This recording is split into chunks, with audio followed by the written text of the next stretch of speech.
ये जो मुंबई 26/11 की घटना थी, ये लश्कर ने किस लिए अंजाम दिया? क्या लश्कर के ऊपर कोई प्रेशर था या कोई अफ़गानिस्तान का भी एंगल इसमें सामने आता है? क्या था ये? लश्कर ने 26/11 का इंसिडेंट इसलिए किया था कि लश्कर को थोड़ा सा होल्ड बैक किया जा रहा था, क्योंकि पाकिस्तान की स्ट्रैटेजी होती है कि उनने कई एक ग्रुप बना रखे हैं और वो किसी समय किसी ग्रुप को एक्टिव करेंगे, किसी समय किसी एक्टिव ग्रुप को एक्टिव करेंगे। तो लश्कर क्योंकि काफ़ी मात खा रही थी, तो उनको उनके ऊपर बड़ा दबाव था कि आप कुछ करके नहीं दिखा रहे हैं। तो उस समय ये भी था कि भाई आप कश्मीर में ऑपरेशंस कम करिए और पाकिस्तान आर्मी को जो है ज़रा अफ़गानिस्तान की तरफ बढ़ाया जाए, कि वहाँ पे क्योंकि अलकायदा का पूरा सिलसिला चल रहा था। तो वो दबाव से बचने के लिए उन्होंने कहा कि अगर हम हिंदुस्तान में हम बड़ा हमला करेंगे तो हिंदुस्तानी फ़ौज जो है उसका जवाब देगी, कोई ना कोई जवाब होगा ही होगा। तो उस बहाने से फिर उनको वो फ़ौज भेजने की ज़रूरत नहीं पड़ेगी। तो उसमें यही पहलू था कि एक तो लश्कर को अपनी कारकर्दगी दिखानी थी, कि उनका पैसा तो इसी वजह से आता है जब वो कोई कारकर्दगी दिखाते हैं। अब वो तो लश्कर तो का मेन मकसद तो जम्मू कश्मीर ही है। मगर आईएसआई ने लश्कर और जैश ए मोहम्मद दोनों को अफ़गानिस्तान में भी इस्तेमाल किया। अगर आप याद करें तो जब ये काबुल पे हमला हुआ था, जब अमरीकी फ़ोर्सेस बाहर निकली, तो उस वक़्त भी अल-कायदा के इसके तालिबान के साथ जैश ए मोहम्मद और लश्कर के लोग थे। तो इसीलिए वो उनका मतलब आप एक तरीके से कहिए कि पाकिस्तान आर्मी की एक इन्फॉर्मल ब्रांच है ये। तो ये कहा जा सकता है क्या कि 26/11 जो अटैक हुआ था मुंबई पे जिसमें 175 लोग मारे गए थे, उस हमले की इनपुट्स पहले से एजेंसियों को मिलने लग गए थे?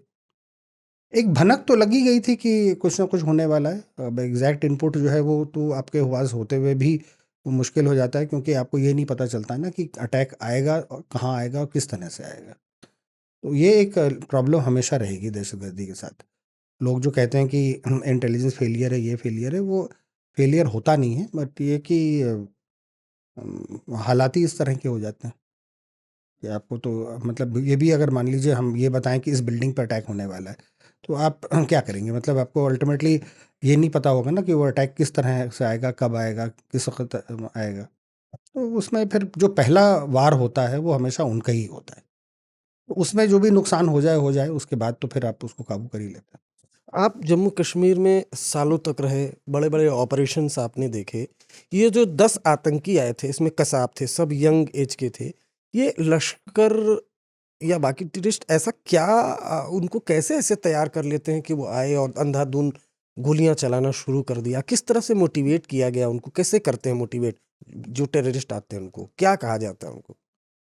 देखिए, ये जो रिक्रूटमेंट है, जो पाकिस्तान में होता है, उसकी एक बड़ी अच्छी मतलब मैं आपको बताऊँ कि एक मानसिकता होती है।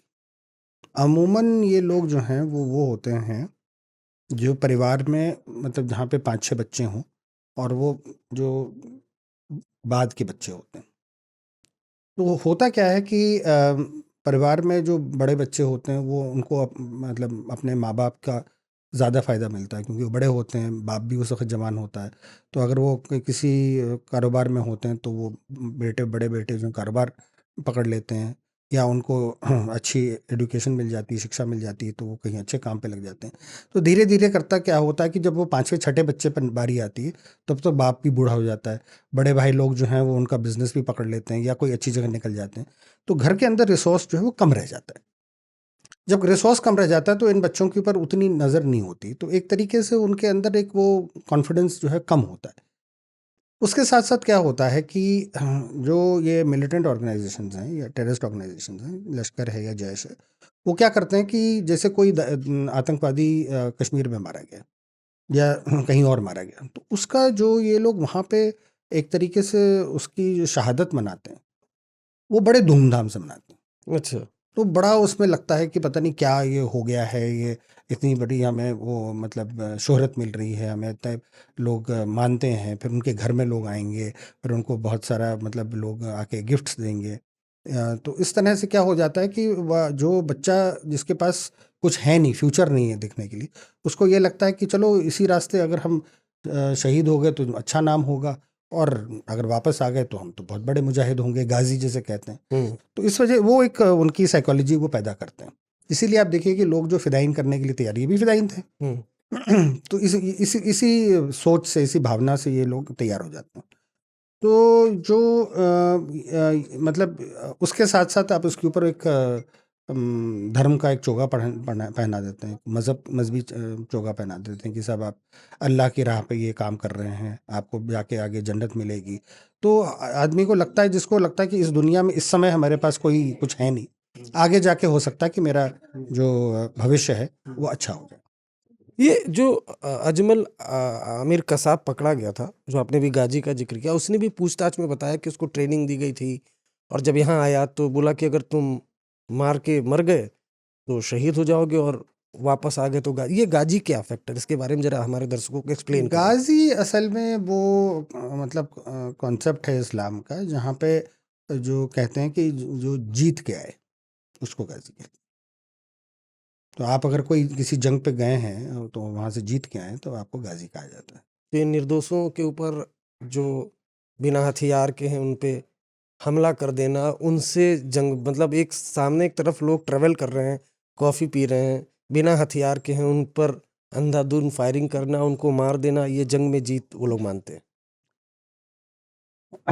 मानते हैं तभी तो उनको गाजी कहते हैं। वैसे वो गाजी असल में तो होता नहीं है, वो तो शहीद भी नहीं होता है, मगर ये कि लोगों को बरगलाने के लिए, उनको गुमराह करने के लिए तो ये अच्छा है।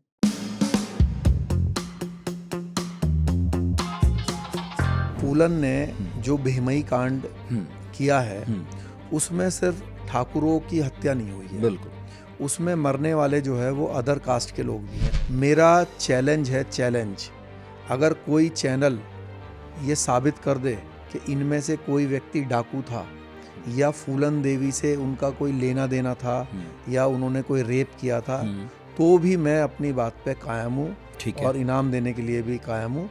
ये सब लोग बेगुनाह लोग थे। फूलन के हाथों अगर कभी कोई सताया हुआ रहा हो और उसने हत्या कर दी हो तब यह हत्या ठीक है। जिस दिन अफजल गुरु को फांसी हुई हाँ वो मेरे साथी थे।